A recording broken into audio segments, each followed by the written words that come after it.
Before we get to the show, we'd like to shout out the Best of the Left podcast. It's unlike anything else out there because it's all about curation rather than creation. Listen to the Best of the Left wherever you get your podcasts.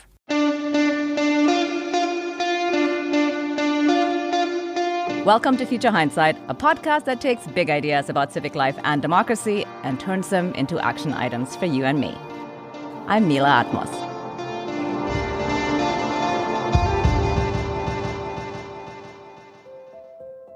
If podcasts had siblings or cousins, today's guests would be part of the family. Danielle Moodie and Wajahat Ali are the hosts of Democracy-ish, a podcast that's dedicated to fighting for democracy and preserving your sanity. Danielle is a cultural connoisseur, political junkie, and in addition to Democracy-ish, also hosts the Woke AF Daily podcast. Wajahat is a daily beast, columnist, public speaker, recovering attorney, and author. His most recent book is Go Back to Where You Came From, and other helpful recommendations on becoming American. Welcome to Future Hindsight. Thank you both for joining us. Thank you so much for having us. Thank you. So I'm really looking forward to learning from you in this conversation because I feel as though we rarely highlight preserve your sanity, preserve your mental health, right, as one of our action items for civic engagement. And we probably should explore that more often. In fact, thinking about it, one of the core reasons I started Future Hindsight was to try to cling to my own sanity as the world became more stressful and events more alarming.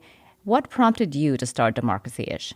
The demise of our democracy, frankly. It was the possibility that Donald Trump, this was ahead of his election as president, when he was announcing that he was running for office. And the likelihood that somebody who was just so outwardly, in my humble opinion, anti-American, anti-democracy, anti-racial equity, anti-LGBTQ+, I mean, the list goes on and on. The fact that he could be competitive, let alone win the presidency, is what sparked the need for Democracy-ish. Danielle needed a South Asian Robin to her Batman. Yes. And so she went down the list and she tried Fareed Zakaria and Hassan Minhaj and Riz Ahmed and Mindy Kaling. And they all said no. And she's like, I'll get this guy Warbalat. And she's like, hey, Warbalat, do you like democracy? I said, sure.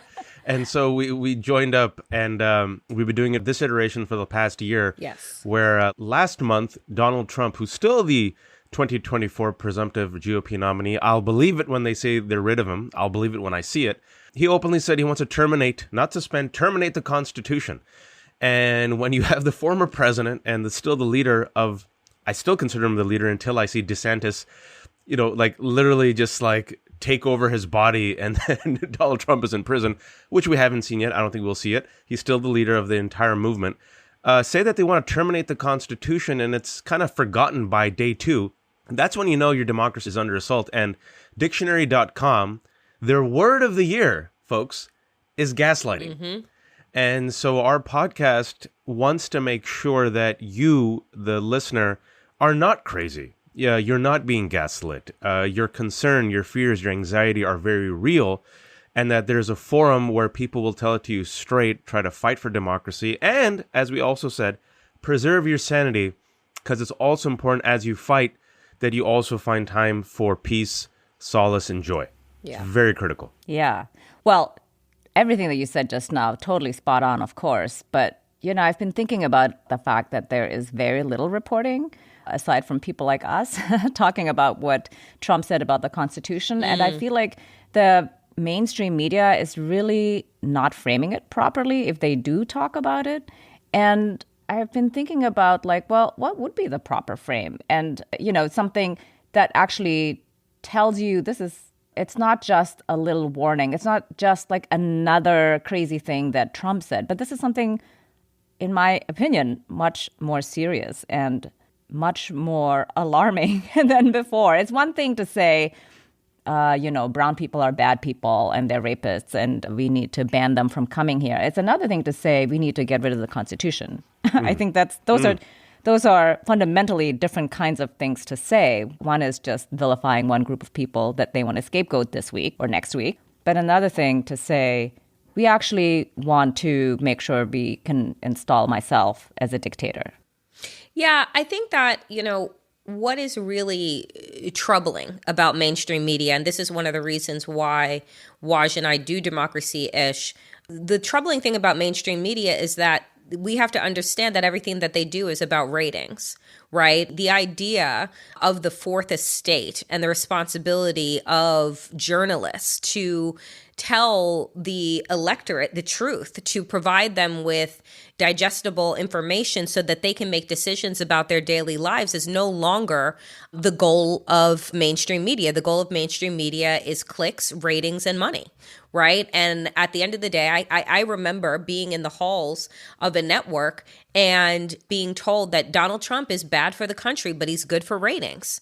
Right. And so when you have that mentality that is at play, then you're not going to frame things in a way that would have people open up their eyes. Because Donald Trump, before he even made his comment on Truth Social, and then now he's backpedaling because Republicans have had finally some type of tepid response to saying, we believe in the Constitution. Donald Trump has been telling us for the last 70 years he doesn't believe in the Constitution. His actions and his words have told us that he does not believe in the fundamentals of the Constitution, right? He does not believe in equity. He does not believe in justice. He does not believe in a free press. He does not believe in the ability of people to be able to gather, to assemble, right, to protest the government, as we saw when he had the police and military aides trample over protesters in Lafayette Square, right? So we have to remember the things that Donald Trump has done and listen, the truth about dictators and authoritarians is that you need to believe what they say. Right? And he's been telling us for years that he does not believe in the principles that this nation was founded on and the perfecting of our union. So we should listen to that. And the dots should be connected by the mainstream media because that is supposed to be their job. I think this is a big disconnect for people everywhere. And the question I have here specifically about the media, and since you were in the halls of media, Danielle, is do they really not realize that if we have a dictatorship, the free press is gone and these media outlets are gone forever? I feel like this is the logical next step, right? Or like, how can they square that circle? I have this joke, it's a dark joke, that once they put us all in camps, especially the media, right, whom they refer to as enemy of the people, which for those who are listening who aren't students of history, was used by Stalin and fascists against anyone in the media who was critical, which then led to a dehumanization and the assault and arrest of those very same media personalities and journalists, right? And my dark humor is that once they put us in camps, these access journalists, they'll go to their captives and they'll stick out their microphone from the bars and they'll be like, hey, what are you going to do to us? And the guard's going to be like, we're going to kill you tomorrow. Can you give me the scoop? Can I be the first one to report it? And you're like, sure, go ahead. It's an ecosystem where the North Star is not truth. The North Star is not reporting facts. The North Star is ratings, money, and access to power. Yep. And you say, oh, Wajahat, you're just being critical. No, just listen to CBS News earlier in the year where the memo was leaked where the CBS president said, we need more MAGA Republicans because we believe Republicans will win Congress, which is why they then gave a big fat contract to Mick Mulvaney, who was part of the gaslighting team of the Trump administration. And so the bar is low to the point where a year and a half ago, I was auditioning for this show that never got made, like a new version of Politically Incorrect. And they were trying to find 2 liberals and 2 conservatives. And the producer told me that it's been so hard to find a conservative that we've lowered the bar to the point where we're just trying to find someone who, A, believes that Trump lost the 2020 election, and B, isn't an open white nationalist. So I think you can go half white nationalist, but just don't go full white nationalist. Go half Hitler, just don't go full Hitler. And so we see all the institutions, Mila, bend the knee, as always, to cater to what is a radicalized movement for the sake of power, access, and money. And finally, to answer your question succinctly, they believe, just like the rich and the powerful and the wealthy, oh, they won't come after us. They're our friends. Yep. It won't affect me. It won't affect my family. And you'll see the group that really warned America about Trump, as Daniel was saying, were people of color. For 7 years, we were the ones warning this country, and we had the clarion call. And another dark humor I say is that if Danielle and I are like Paul Revere's and we're on the horse warning everyone, they'll shoot us. They're like, black woman and an invader, kill him. And we're like, we were just trying to help you. Which is the same as it ever was when it comes to women and people of color in this country. We have to love a country that doesn't love us back. And we still fight for it. Yeah. Well, so how do you connect this, everything we just talked about here right now about the mainstream media to what you do? Because like you said, we people of color, progressives are still screaming from the rooftops. But do you worry about being in an echo chamber? Like the people who listen to you, are really sort of self-selected, if you will. I don't worry about being in an echo chamber because I think that the point of the work that we're doing is trying to activate people who think that they are powerless. The goal of the Republican Party and of the right is to make people fearful of their neighbors, fearful of themselves, fearful, as Waj will say, of their shadows because their shadows are black, fearful of everything and distrustful.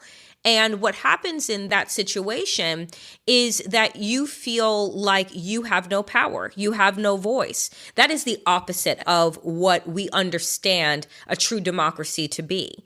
And so if there are people who listen to us, they don't necessarily all just blindly agree.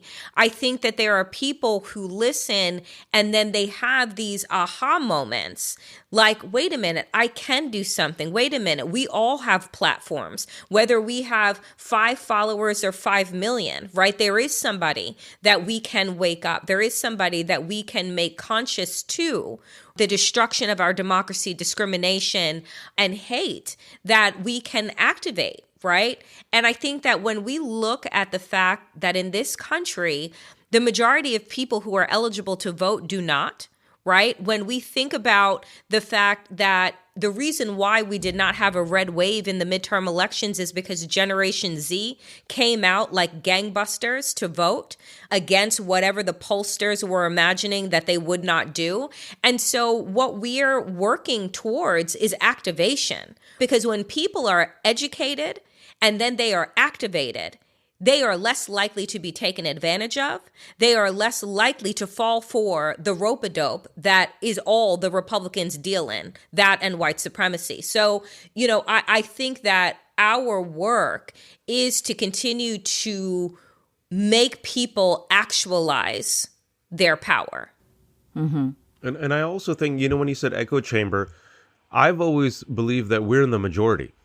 But we've been gaslit into believing that we are some radical fringe extremists, like living in the bubble, granola eating like vegan freaks. Nothing wrong with granola eating vegan freaks. Some of my best friends are granola eating vegan freaks, right?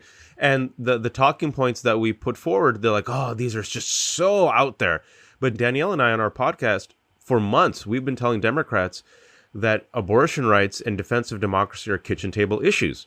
And if you message on it passionately and you fight for it, you will mobilize the majority to come out, and you will see that the red wave might become a red trickle. Lo and behold, ladies and gentlemen, what happened? Look at, in December, they came out with the polls and said defense of democracy was a top 3 issue that mobilized people. It seems that losing a 50-year constitutionally protected right really pisses off the majority of human beings, especially the youth, and gets the youth out to vote.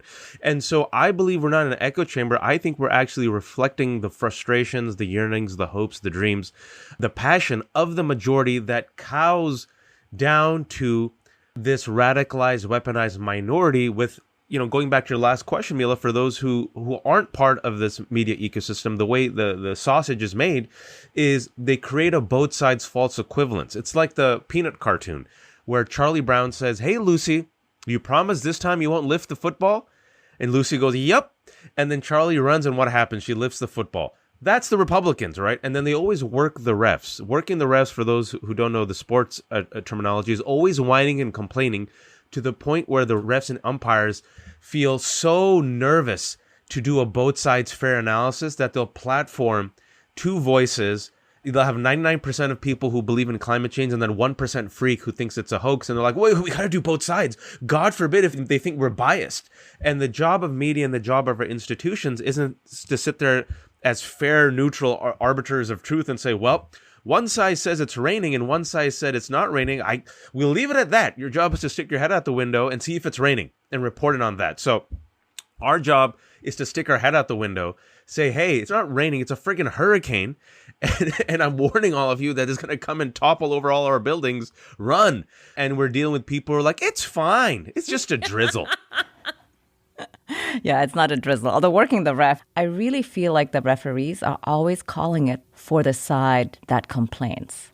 Yes. And I feel like that's actually really also true here, right? The mainstream media is always calling it essentially for the Republicans. Mm-hmm. Even, all of this gaslighting that we were referring to in terms of, the red wave coming. But it didn't come. Like, it didn't happen that way. And we were all, led to believe it was kind of a foregone conclusion. I am confident that it suppressed a lot of votes, that a lot of people thought, whatever, it doesn't matter. I'm not going to go out and vote now because I know that Republicans are going to win. And that has proven not to be true. But that goal that Danielle mentioned earlier of activating people is exactly what was on my mind when I started this podcast, Future Hindsight. And we say it's about what you can do that is more than voting and short of running for office. So in your mind, what's like something that people miss? You talked about how much power actually everyday people have. What is it that people miss when they think about democracy and they think about voting in this country? I think that people miss a lot of things, actually. And I say that because I think what folks have to understand first is that it's purposeful. We don't teach civics in this country in a way that is meant to have an educated citizenry. And that is purposefully done. As a former educator, I will tell you that one of the reasons why I wanted to be an educator and then move into education policy is because I believe that a lot of our problems in this country stem from our K through 12 public education system and the demise of civics, the demise of history, and anything that isn't about teaching to a test or trying to create propaganda for the United States that is based in fantasy and not in fact. We see this play out in Florida. We're seeing it play out in Texas and in other red states. And if the Republicans, win in 2024, they'll nationalize the idea of gaslighting and brainwashing our youth. And so it isn't so much that people don't know because they don't want to. It's because they have been purposefully misled and misinformed. We start talking about misinformation and disinformation in the Trump era. But if you want to talk about disinformation, talk about how we teach children about Thanksgiving, how we teach children about the founding of this country, what they learned about Columbus. Pretty much adulthood is about unlearning all of the things that you learned from K through 12 education that you begin to start questioning when you enter into higher education. And so I think that a lot is wrong about democracy, which is also the fact that all you have to do is vote. Right? And then you just allow your representatives to do what it is that they do and that you don't have to remain vigilant, that you don't have to remain informed. And you're just assuming that somebody else is going to have your best interests at heart, when in fact, as you begin to turn your eyes away, right? They begin to look in the direction of their donors. They begin to look inside of their pockets and see how that is being filled. And all of a sudden, that's who they become beholden to. So I think that people don't understand the power of democracy and the fact that it doesn't just exist, right? It isn't just like our breath, right? That keeps cycling through our body without us actually having to think about it. It is conscious. It is something that is living that we have to pay attention to and be vigilant. And I think that the idea of us hanging on by a thread right now is waking up a lot of people to that fact. I always tell people that it's normal to feel exhausted and it's normal to tap out because there's so many problems and challenges in your daily life. Now, you add to that climate change, inflation, the death of democracy, disinformation. Oh yeah, a freaking pandemic, the flu, monkeypox, cost of living, and the death of democracy. And most people, what they tell me is, I'm a nobody. Like, who am I? I don't have the New York Times or Daily Beast like you. I don't have a podcast. What can I do? I'm just trying to survive. And I always tell people, I love nobody. Some of my favorite people are nobody. In fact, I'm a nobody. What everyone has, though, is something that they can do. I call it a superpower, right? Because I read comic books. And people say, I have no superpower. I'm like, if you're a parent or a guardian, the way you model your behavior and your rhetoric in your home will influence future generations, your children. You can run for the school board, which is ground zero for the culture war all across the country right now, right? What they've shown is that when we show up at the school boards, the majority, we win. We push back against the CRT nonsense, right? The right wing, they have a very mobilized and organized and well-funded incestuous organization. And I always tell people that give me a small zealous group that wakes up every day with a mission over a large flabby majority, because they'll cut through us like we're butter. But when we show up, the average Jose's and Joes and the moms and the pops who allegedly are nobodies, we win. The first step, though, is you have to become aware. You have to make the choice.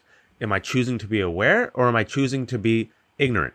If you're aware of what's happening in your local community now, in your local schools, in your workplace, then that's when you make the intentional action to do something. And like Danielle, I'm a writer and I invest a lot in students and education because I believe that type of apathy, that lack of awareness, that lack of historical trends and connections, it's almost like deliberate. Like we create these automatons, these future workers. Your job is to create profit for rich people who don't care about you, and then they'll suck you dry, and then you'll be discarded. So work 2 jobs just to stay broke.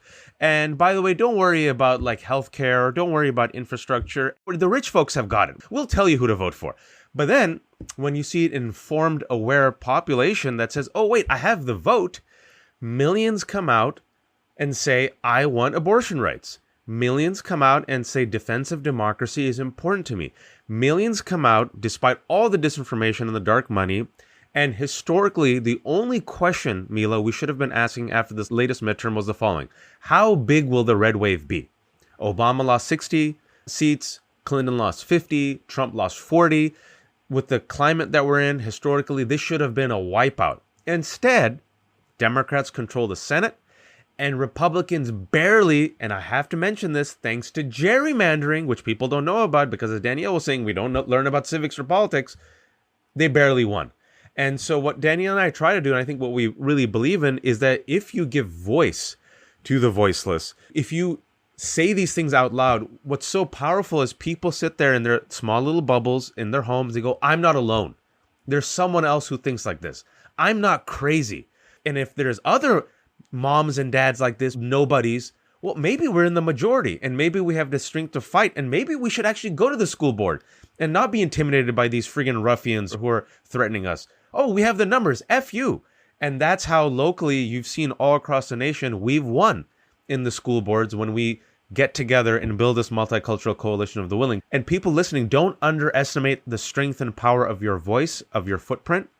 And also building this coalition. And I always remind people, we have the numbers. The one thing that we have, a big thing, advantage, is we have the numbers. We have the majority. We're taking a break to share about a show that I think you'll enjoy. It's called Best of the Left. It curates news and opinion and also activism, so listeners can turn information into effective advocacy. Jay Tomlinson has been producing the show since its inception and uses his years of experience to shape each episode in ways that dive deeper and bring out more details on a topic than is usually possible from a single source.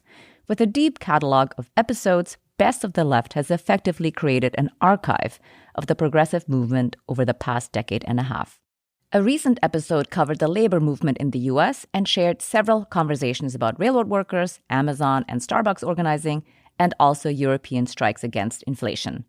Really informative. But if you only have time for one episode, make it their milestone 1500th show, when Jay lays out many of the smartest ideas he's had or come across in all his years of thinking deeply about politics.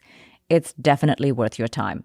Follow Best of the Left anywhere you get your podcasts. And now let's return to my conversation with Danielle and Waj. So Danielle, the focus of your show is really about fighting for multiracial democracy. That's really what we're talking about here today. So what does that really look like? What is the next step for people to engage in now that the election is over? What should we be thinking about? The funny thing is, Mila, is that the election is never over. Like that's the thing that is also equally exhausting is that, we are already in the 2024 presidential cycle, but I will tell you, what does it look like? It looks like standing up to the Republican Party, to white nationalism, whether or not you're in their crosshairs right now. Know that you will be in their crosshairs at some point. So for those that are sitting silently by and they're saying to themselves, well, I'm not trans, I'm not queer, I'm not black, I'm not Asian, I'm not, this, that, and the other thing. And they're saying, well, it's not me. I think about Martin Niemöller's poem back as the Nazis were taking over Europe, which was First They Came For. Right? And so Republicans are telling you out loud what it is that they are doing. So what does it look like to join in coalition, to truly link arms in the way that we saw people do for a very short period of time after the murder of George Floyd, where we saw that the protests that erupted from that horrific event were not just Black people that were in the streets by themselves saying that Black Lives Matter, but that everyone was in the streets saying those same things. And so what a multiracial, coalition looks like, it looks like my struggle is your struggle and your struggle is my struggle. And that regardless of how I may appear, what we care about fundamentally is justice and equity for all people, and that all people have access to their idea of what the American dream is supposed to be, and that we all have a collective responsibility with each generation to perfect this very imperfect union. That is the responsibility that it means to be citizens of these United States. And so the reason why we are seeing the type of white lash that we are experiencing right now is because of the coalition that people recognized and saw in the Obama years. It was like, wait a minute, right? Like, yes, we can do this, right? We have done it once before. And so I don't want people to get dismayed and to get disgruntled and to marinate in the misery and the madness that Republicans are trying to, rain down on the American population. I want us to recognize that we have been through darker times before, and we always rise above. And so I think that it looks like linking arms. It looks like being a voice. It looks like recognizing that you have a platform and that you have a responsibility, and that we may not see the type of equity that we're fighting for ourselves, but the point is to continue fighting for one day. Yeah, for sure. This country loves Martin Luther King for 3 quotes and 3 quotes only, and then forgets everything else. One of the quotes they really like about him is, the arc of the moral universe bends towards justice, but you have to bend it towards justice. And I say this because for people who are listening, what should they do? First of all, they have to be aware of the threat that we're facing. Words matter. I believe we are dealing with a radicalized, weaponized right-wing movement that wants power by any means necessary. I use the word fascist because I'm a student of history, and the experts and academics who've studied fascism, some of the most sober people, have stepped up for the past 5 years and warned us. If you study fascism, as Danielle is saying, is at first, they're friendly with the rich and the powerful in the institutions, and they get the access. But then they come for everyone, including other fascists, by the way, because at the end of the day, there can be only one. And so they will not sleep. They will be relentless. And so we have to name it. Another analogy I always give is like a Bond movie where, James Bond spends 2 hours going around the world, spending $200 million of a budget trying to find like the supervillain. And towards the end, the supervillain monologues and tells him the dastardly plan. This is like the first 10 minutes. This is before the naked golden girls are dancing. They're literally just telling you. They're like, hey, you want to know our dastardly plan? We're like, no. Let's talk about Hunter Biden's laptop. And like, no, we want to tell you. Can we just tell you? Here's a slideshow. Let us tell you exactly how we plan to implement fascism. We're like, wait, what? Look at these woke liberals. Aren't they so crazy? Look at these woke black kids And look, there's a transgender. See, one of those transgenders, isn't this wild? And so that's how the majority is being gaslit. But the right wing is telling you, we want a Christian nationalist state where women don't have rights, where gays and lesbians, we get to beat them up, where Muslims get banned and deported, where black people need to know their place. And we like the good immigrants, but not those who come from the shithole countries. How will a multiracial democracy that is the United States of America survive such a fascist vision? It won't. It won't. So when they're telling you what they plan to do, you have to be aware and you have to confront it every step of the way, every day. That's the only way you defeat fascism. Mm-hmm. So I'm wondering about progress here because, things are definitely better today in many ways than they were 50 years ago, 100 years ago, right, for people of color like us in this country. And in other ways, of course, it's worse, right? Like you said, the rights of women have just been taken away to make their own healthcare decisions as they need to. So, Waj, you talked about MLK's arc of the moral universe bending toward justice. And right now we seem to be, as I said, sort of like on a seesaw roller coaster of progress and backlash. Which way are we teetering right now? I feel like this show and life in general these days is so much about trying to calibrate between celebrating our wins, which is also what you mentioned, and raising the alarm. Well, Danielle did say something a couple of minutes ago about the reason why white rage is so bellicose and violent right now is because of the success of this multiracial democracy, where if you just look at this podcast, a daughter of Jamaican immigrants, Danielle, a daughter of Pakistani immigrants, me, an Indonesian woman, you, is the host of an American podcast in defense of democracy. Now, you might sit there and go like, oh, that's no big deal. I'm 42 years old. Trust me, what I had growing up was Apu, a 2D cartoon voiced by a white man. And we were so starving for representation. We loved Apu. That's all we had. So now we actually have living, breathing brown and black folks who are elevated leaders in politics, in culture, in media, in society, people who are being elected. And then the mainstream, which has always been code word for white, is like, oh yeah, you too are an American. You too are a leader, right? Whatever you think about Kamala Harris, the fact that a black and brown woman is the vice president of the United States of America and an elderly white man who had problematic politics in the past that he's addressing is standing up with her and saying, this is my running mate, this is my equal. The fact that Barack Obama, whom still a part of this country thinks is Muslim, he's not. But if he is, thank you for voting for my Muslim brother. But the fact that he won 2 elections and his vice president was Joe Biden, an elderly white man who stood by his side, right? That's powerful, and that's progress also. So we have to take the wins and acknowledge the wins. And those wins are a result of, pardon my language, the shit that our parents had to go through to get to this point. But we're not there yet. We're not at the mountaintop. We're not at the bottom, but we're not at the mountaintop. And what I've said, and it took a while for people to come around to this, but I said this in 2017, I said, we're witnessing globally the death rattle of white supremacy that has turned into a death march. They realize they're losing. They realize the numbers are against them. So instead of saying, you know what, let's evolve and adapt, whiteness always evolves and adapts to control and maintain power. We'll peel off some Latinos. We'll get some Asians. We'll get a few blacks. Defense of democracy, F democracy. We'll go for fascism. Any means necessary to maintain power, that's what we'll do. So we're dealing with this radicalized, weaponized movement because they're realizing they're losing. And the majority has to confront that. And the fact that we are succeeding and the fact that you're seeing their temper tantrum, that's a sign that there has been progress. But I'm telling you, they will not relent. They will not relent until they have all the marbles. For them, it's a zero-sum game. And so we have to match that intensity and that passion.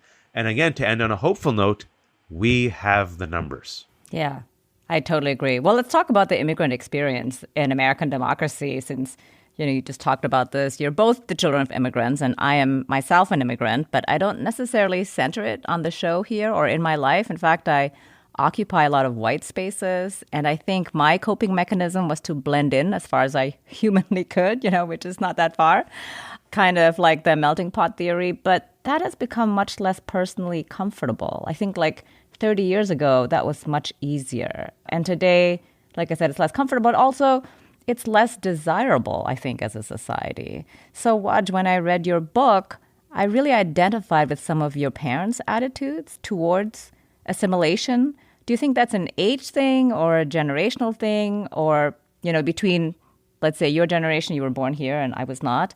I'm a naturalized American. So what do you think? It's about protection. So post 1965, with the Immigration Nationality Act, when many of our parents came here, I always joke they landed here as brown and black folks, and they're like, who's crushing it in America? Who's on the billboards? Who's elected? Who's winning? Who lives in the gated communities? Who does everyone like? White people.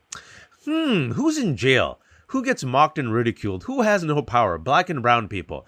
I'm not white, but let me run towards whiteness.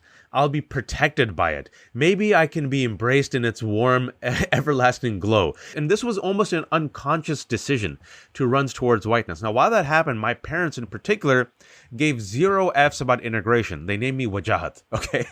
I didn't learn English until I was like 6. Very Muslimy and very, very brown, but it's the model minority poison, the toxicity, the myth, which is used as a divide and conquer technique by whiteness. You are the good minority, the good Asian, the good black, the good brown, the good South Asian. Why can't the rest of them be like you? You don't rock the boat, you row the boat. You smile with your white teeth smiling. Some of us said, yeah, we are the good minority. We made it. Look at these poor refugees and these poor browns and these poor blacks. Just puddle yourself up from the bootstraps, darky, and you can be like us. And then 9/11 happened.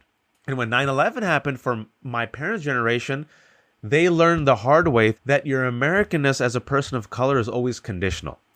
And this country turned on them on a dime, Mila.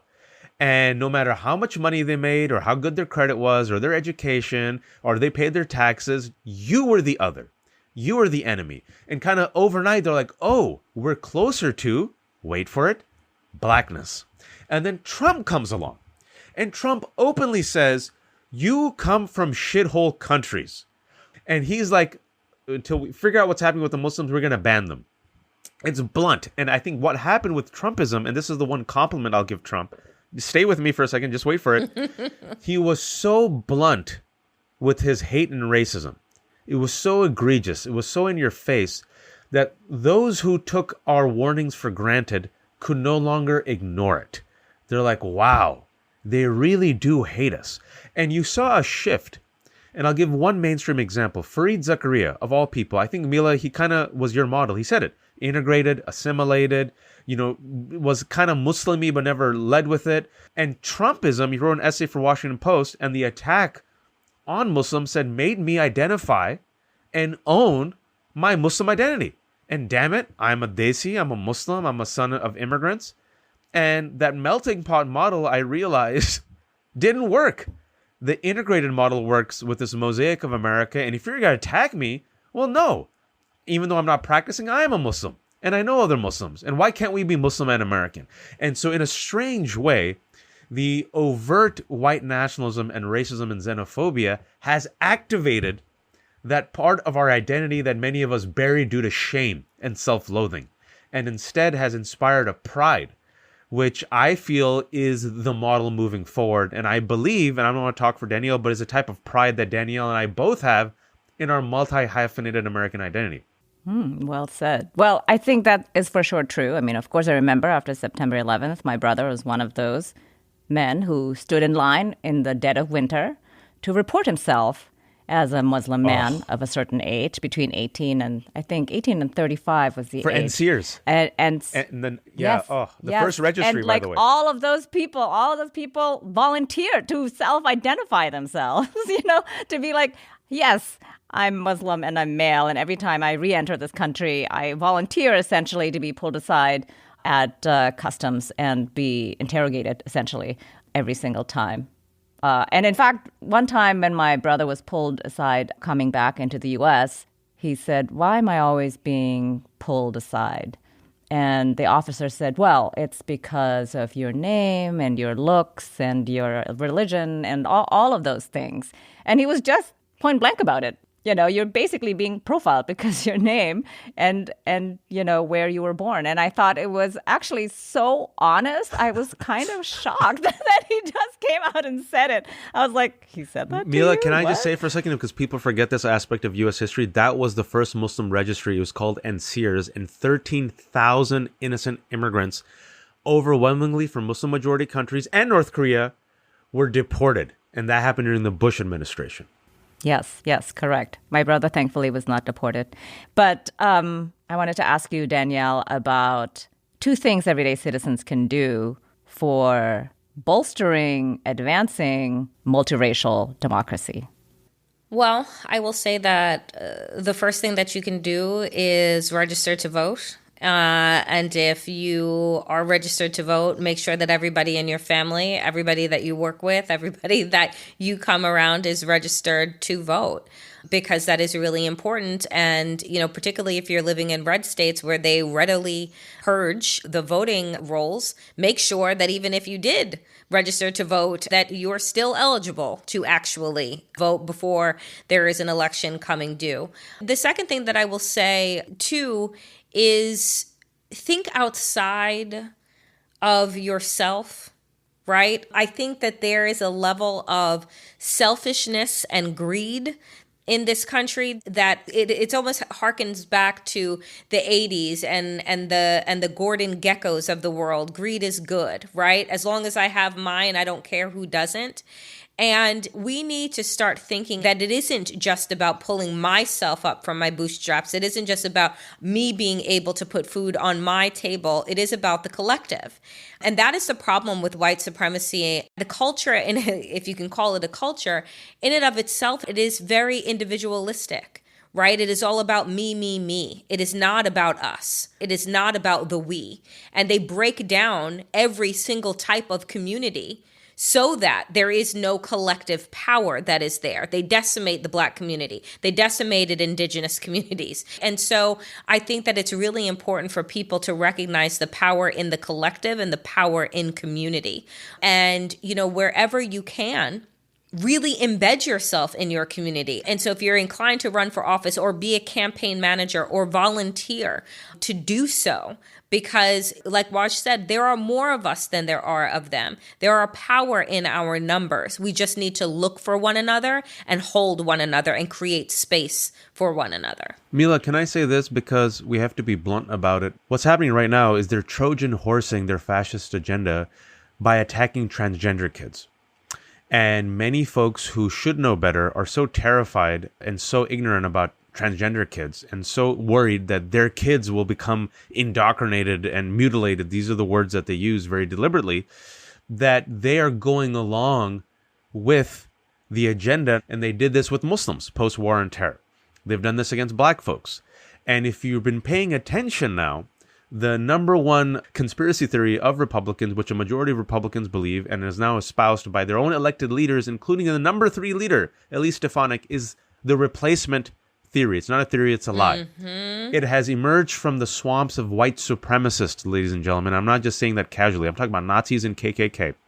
They believe that Jews, the Jews, are the head of the international cabal using Black people, brown people, immigrants, women, and gays to replace and weaken Western civilization. And that means everybody who doesn't agree with them. And the whites and the white conservatives who don't agree with them are also complicit, and they're race traitors. So, if your group was mentioned in what I just said, you are seen as the enemy. They're coming after you. But the way they're hiding it right now is by saying, no, we're going after CRT and the groomers.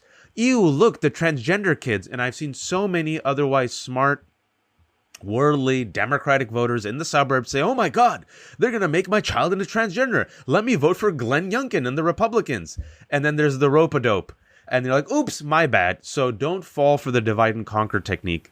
That's right. Well, thank you for reminding us to be vigilant. So here's my final question for both of you. Looking into the future, what makes you hopeful? I mean, you wouldn't be doing Mustard this seed. work if you were not Give him the hopeful. mustard seed, Danielle. I'm going. Take it out. Brush it off. So the joke on Democracy-ish is that I am ye of little hope, right? I say that I carry around a mustard seed of hope that I am hoping someday I can plant and that will turn into a luscious garden. But the reality is that, Mila, you're right.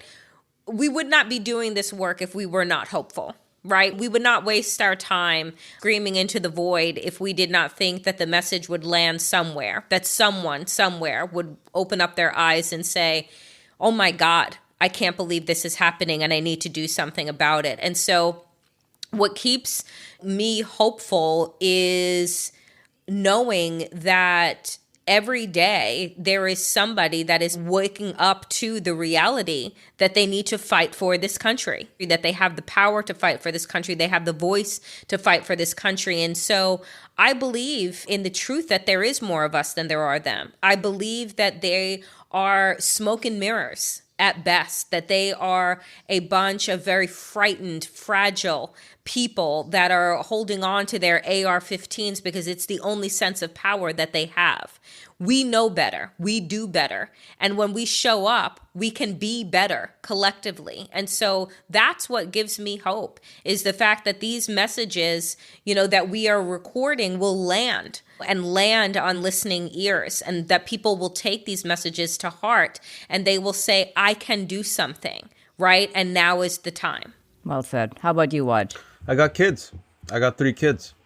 And I'll be damned if I tell them that their only inheritance will be that they will be righteous victims.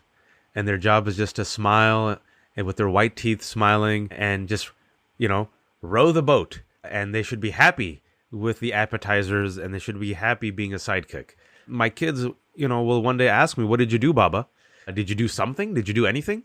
And I'm like, no, it was too uncomfortable. So I just sat back and did nothing. At the very least, I have to do something.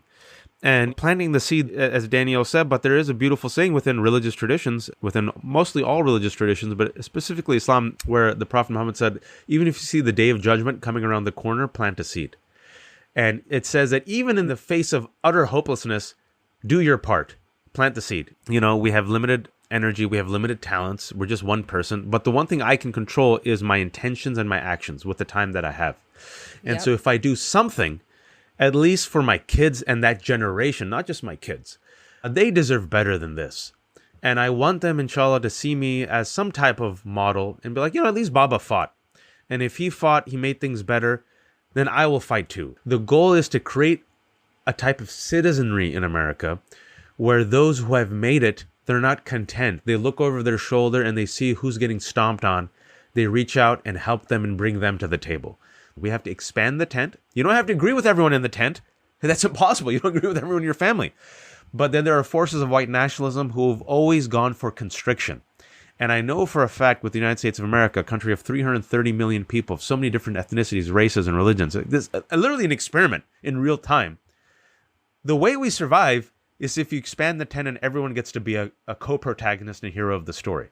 And so if I can model that type of narrative and that type of behavior and plant those seeds, then inshallah, at the very least, if Danielle and me and you, we're not alive to experience the shade and eat the fruit, our kids can. And that's a win. Amen. That's right. Hear, hear, hear, hear, from your lips to God's ears. So thank you very much for joining us on Future Hindsight. It was really a pleasure to have you on. Thank you so much for having us. This was wonderful.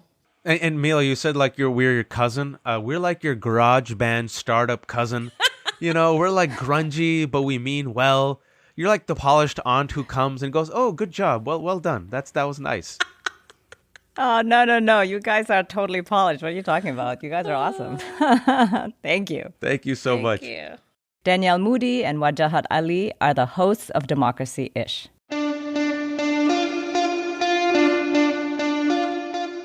Next week on Future Hindsight, we'll be joined by Victor Shi. He's a junior at UCLA, a Gen Z activist, host of On the Move, co-host of iGen Politics, and strategy director of Voters of Tomorrow. He's going to give us a rundown on the successful youth voter organizing that delivered in the midterms and where we go from here. When we think of meeting young people where they are, it's not the traditional model anymore where you can go to coffee shops or churches or in-person settings. Young people are the most digitally connected generation in America. More than 99% of us have at least one social media platform. And so that's the way that you're able to bring more Gen Zers into the table. And so that was another critical aspect of us making sure that we provide resources on Instagram and Twitter and other platforms so that young people will see it. That's next time on Future Hindsight. And before I go, first of all, thanks for listening. You must really like the show if you're still here. We have an ask of you. Could you rate us or leave a review on Apple Podcasts? It seems like a small thing, but it can make a huge difference for an independent show like ours. It's the main way other people can find out about the show. We really appreciate your help. Thank you. This episode was produced by Zach Travis and Sarah Birmingham. Until next time, stay engaged.